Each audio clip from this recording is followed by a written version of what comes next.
Isang mapagpalang pagbati po, madlang netizen, at mabuhay po tayong lahat. Unahin natin si Papa God, no?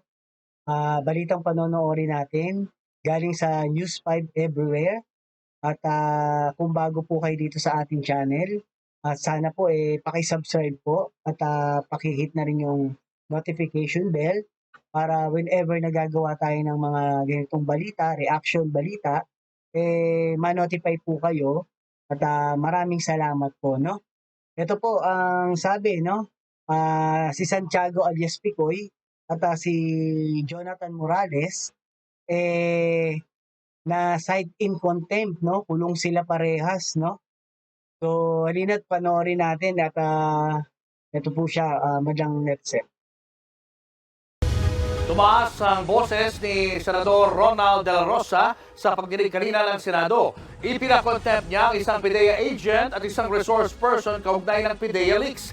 Pero ang isa sa kanila, abay, nagpasalamat pa at nakapag-empake na rin pala. Nasa frontline. Yung si Picoy, no? Santiago alias Picoy. Grabe rin kasi magsasagot eh.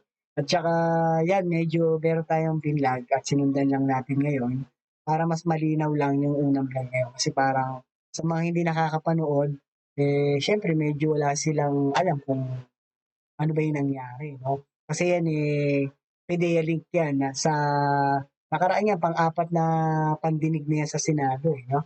At ito, panoorin po natin ulit mag-next.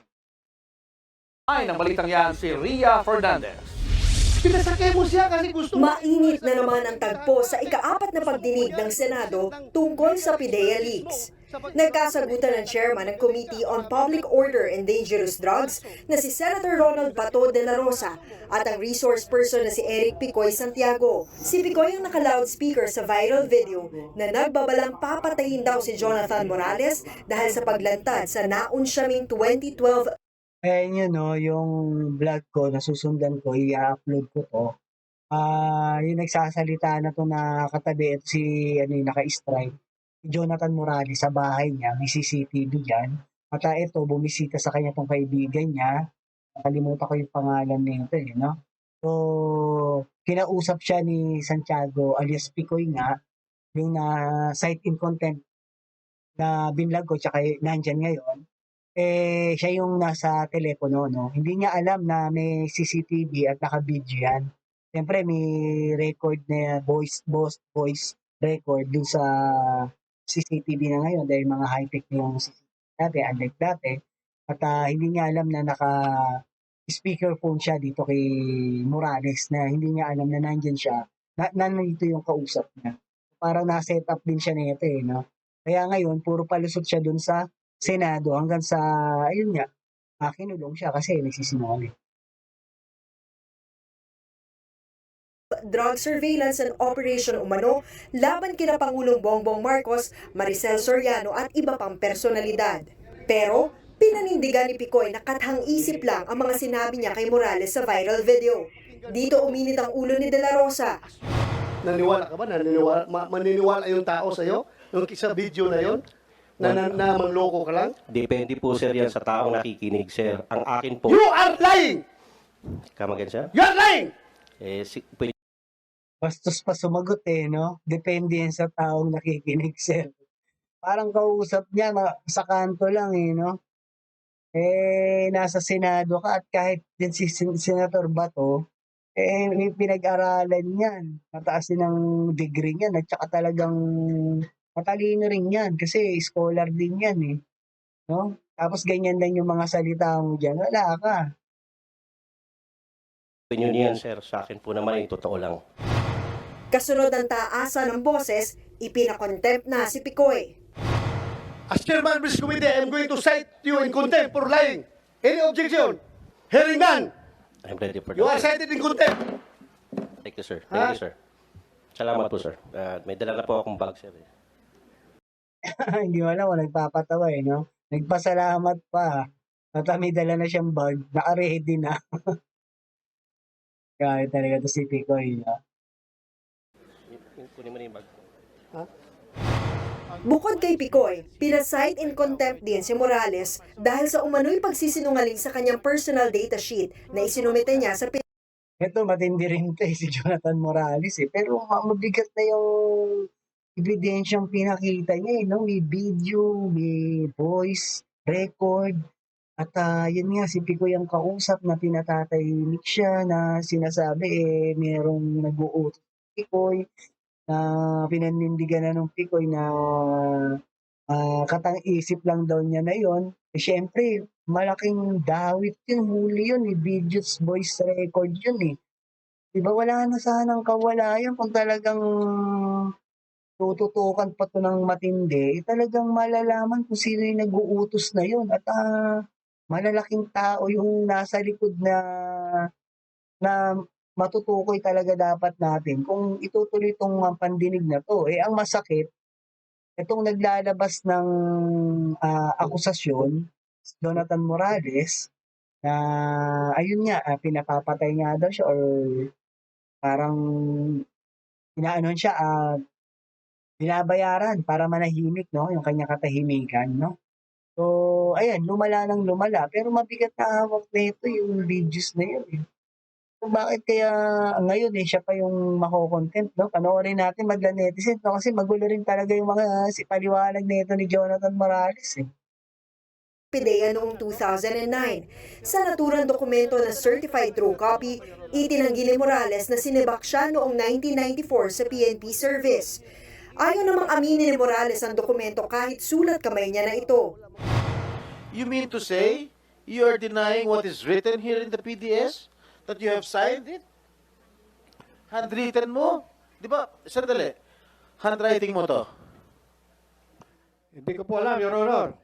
Morales, hindi mo alam kung handwritten mo yan o hindi?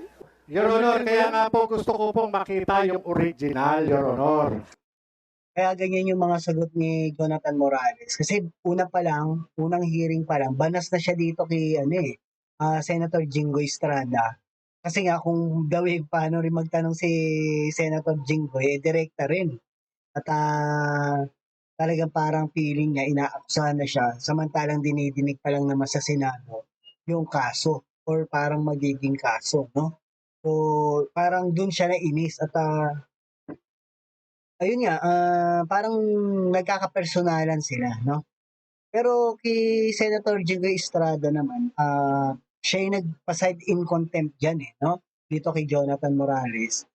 Pero sa bagay na yon, tama lang naman yung ginawa ni Senator Jinggoy. Kasi talagang makikita mo talaga sobrang dami ng pagsisinungaling talaga. No? Huling-huli na, pinalulusutan pa.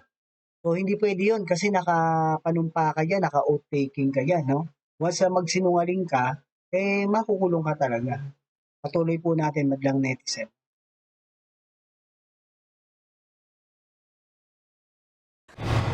Sa huli, ipinakita ang pirma ni Morales sa dokumento at inamin naman niyang ganun nga ang pirma niya noon.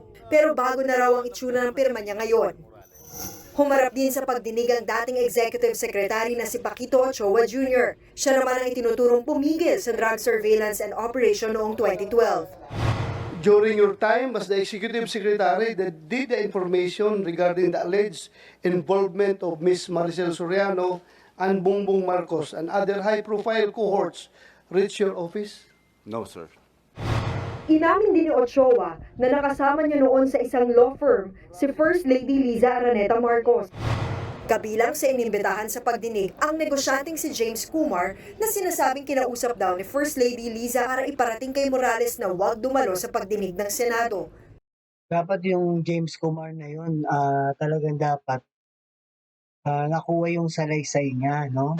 So, kagabi ata, bigla kasing ang galing nga bigla ngang na-stroke daw.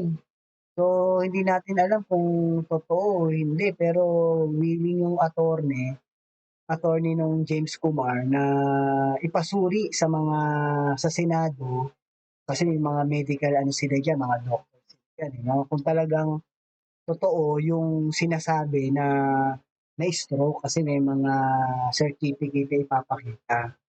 So, yun naman, willing din yung James Kumar na through online makipag-usap patungkol nga dyan sa inaakusa sa kanya So, mismo si Senator Bato, binigyan na lang ng respeto na okay na, huwag na lang muna, saka na lang magpagaling muna, no? So, kaya hanggang ngayon hindi pa nila nakakausap o kung ano yung panig naman ni James Kumar, no? Patuloy po natin mag-netizen. Yun nga lang, nagkataong na stroke si Kumar kaya hindi siya nakadalo. Sinubukan naman niyang mag-video call pero talagang masama ang timpla niya kaya ipatatawag na lang daw siya sa susunod na pagdinig. Nagbabalita mula sa Frontline, Ria Fernandez, News 5. Mga Okay, alright, magla-netizen, no? Sana itong pandinig na to, hindi puro dinig-dinig lang. Dapat may nahahalukay at hindi lang na tutuntun yung mga nandyan lang, no? Dapat yung inaalam kasi dyan kung sino yung talagang nasa likod at kung may katotohanan ba, no? Ang mga akusa laban nga sa ating Pangulo at dito kay Marcel Soriano. Pero para sa akin naman, kung palagay lang para lang sa akin opinion ko lang naman to ay kung sakali naman ikaw gumagamit dati at tapos na yon 2012 di ba? So 12 years ago na rin ngayon, no? At matagal ka na yung huminto at hindi ka na gumagamit uli at talagang patuloy na nagbagong buhay ka dyan, okay lang yun, wala namang problema doon kasi hindi ka naman nagtulak no? At sarili mo lang naman yung sinisira mo at siguro dinaanan at nadaanan mo lang yan. Lahat naman din ng mga kabataan halos, no?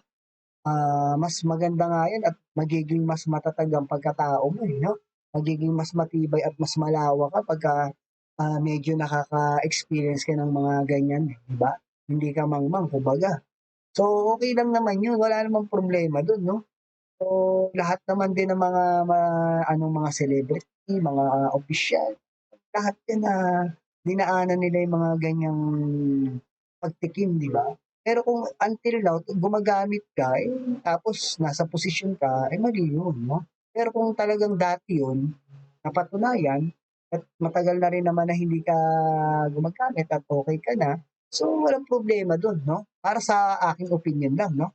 At yun na po, madlang netizen, maraming salamat po sa pagsabi niyo sa akin sa panonood. At hanggang sa muli po, si Pio Paing po ang nagsasabing, life is short, be happy, and world peace. Maraming salamat po, no?